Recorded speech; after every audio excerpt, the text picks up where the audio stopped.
नहमदुहु व नुसल्ली अला रसूलिहिल करीम। अऊज़ु बिल्लाहि मिनश शैतानिर रजीम। बिस्मिल्लाहिर रहमानिर रहीम। रब्बि इश्रह ली सदरी व यस्सिर ली अमरी वहलुल उक़दतम मिन लिसानी यफ़क़हू क़ौली।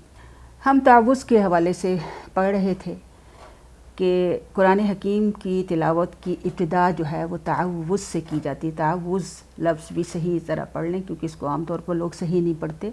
ये ताउज़ है यानी ऐसी जिससे पनाह ली जाए।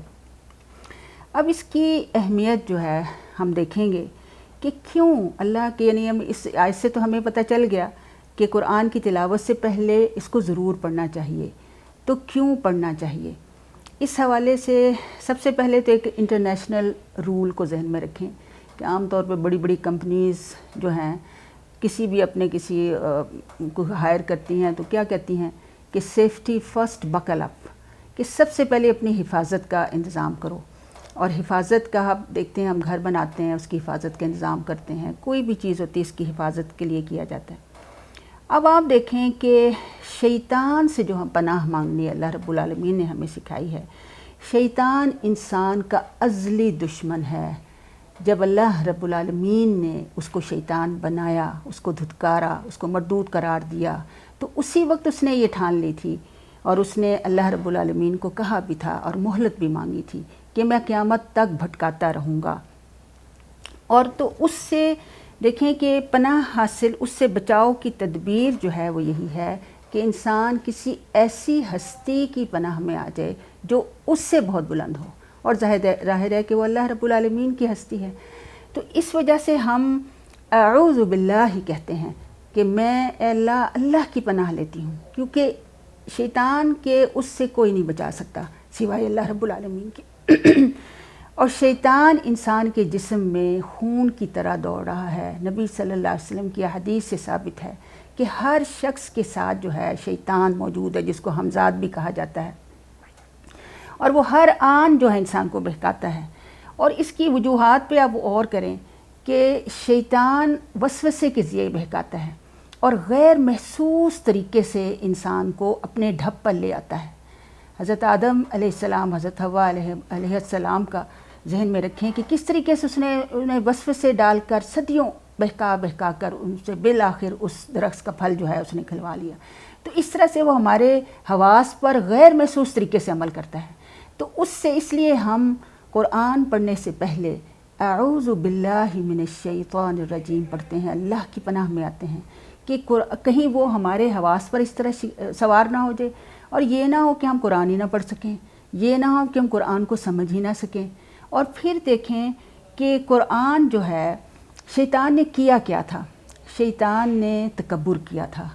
अल्लाह रब्बुल आलमीन ने उसे हुक्म दिया कि तुम आदम को सजदा करो, उसने नहीं सजदा किया।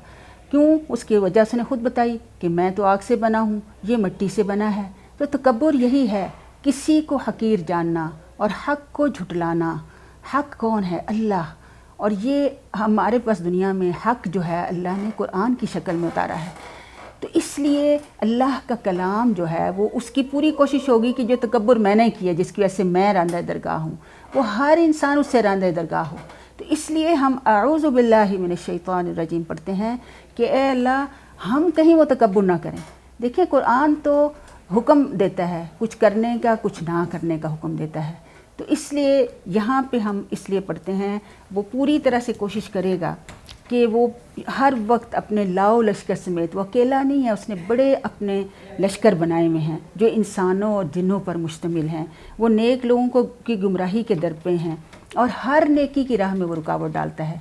इंसान को इस चीज़ पर लाता है कि वो अल्लाह के हुक्म की पैरवी ना कर सके, और फिर कुरान को समझने में तो ख़ास तौर पर वो रुकावट डालता है ताकि लोग अहकाम इलाही की तफ़हीम और इसकी तामील में जो है रुके रहें। इस वजह से हम अऊज़ु बिल्लाहि मिनश शैतानिर रजीम पढ़ते हैं कि हम इस कुरान को सही तौर पर समझ सकें।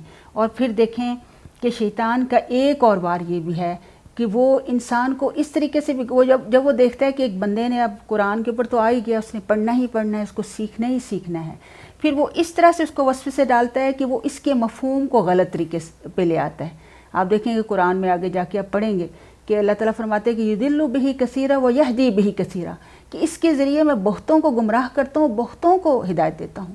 اب وہ گمراہ کون ہوتا ہے کہ جو شیطان کی بات مان لیتا ہے، وہ اس کے غلط معنی، غلط تعبیر، غلط تفسیر اور غلط طریقے سے اپنے من مانے طریقے سے عمل کرنے لگ جاتا ہے۔ تو اس وجہ سے ہم اعوذ باللہ من الشیطان الرجیم پڑھتے ہیں تاکہ ہم اس گناہ سے جو ہیں بچ سکیں۔ تو اس لیے یہ کلمہ آپ ذہن میں رکھیں کہ قرآن کی کوئی بھی چیز جو بھی آپ سیکھنے جا رہے ہیں، اب تعوذ ہم نے سیکھا ہے تو اس میں پورے شعور کے ساتھ سیکھیں۔ جب تک ہم شعوری طور پر کسی چیز کو نہیں کریں گے اور بس سوچے سمجھے رٹے رٹائے انداز میں کریں گے، دیکھیں اس کے ہم فائدے نہیں حاصل کر سکتے۔ اعوذ باللہ ہی پڑھتے ہوئے اپنے دل میں اس کیفیت کو لے کر آئیں اور اس چیز کو لے کر آئیں کہ میں اللہ کی پناہوں میں آ رہی ہوں، اور اللہ کی پناہ سے بڑی اور کون سی پناہ ہو سکتی ہے۔ تو یہ احساس ہمیں پیدا ہو کہ ہم اللہ کی پناہ میں ہیں اور اللہ سے اس کے ساتھ ساتھ مدد بھی ساتھ ساتھ مانگیں۔ تو اس لیے قرآن کے ساتھ اگر ہم اسے اپنی زندگی میں لانا ہے تو اس کو شعوری طور پر اس کو سیکھنا، سمجھنا اور اس کو اس طریقے سے اپنی زندگی میں لانا بہت ضروری ہے۔ پھر یہ کلمہ اتنا بڑا ہے، حدیث میں آتا ہے نبی صلی اللہ علیہ وسلم نے 2 لوگوں کو دیکھا آپس میں لڑ رہے تھے۔ آپ صلی اللہ علیہ وسلم فرمایا کہ مجھے ایک کلمہ آتا ہے، اگر یہ پڑھ لیں تو ان کا غصہ ختم ہو جائے گا۔ تو کیا آپ نے بتایا کہ اعوذ باللہ من الشیطان الرجیم، کیونکہ غصہ کیا ہے؟ شیطان، غصہ اسے ہی تو آیا تھا، وہی تو جل اٹھا تھا۔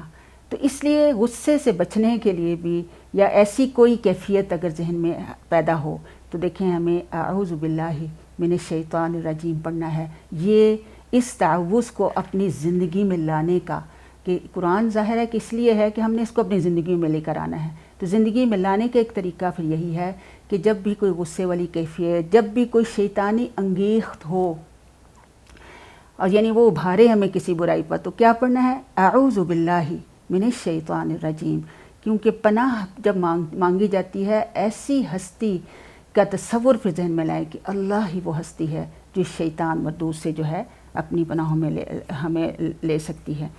تو اس لیے یہ ہم نے اسی وجہ سے اللہ رب العالمین نے ہمیں اس چیز کا حکم دیا کہ ہم تلاوت سے پہلے تعوذ ضرور پڑھیں۔ وَمَا عَلَيْنَا إِلَّا الْبَلَاغُ الْمُبِينُ۔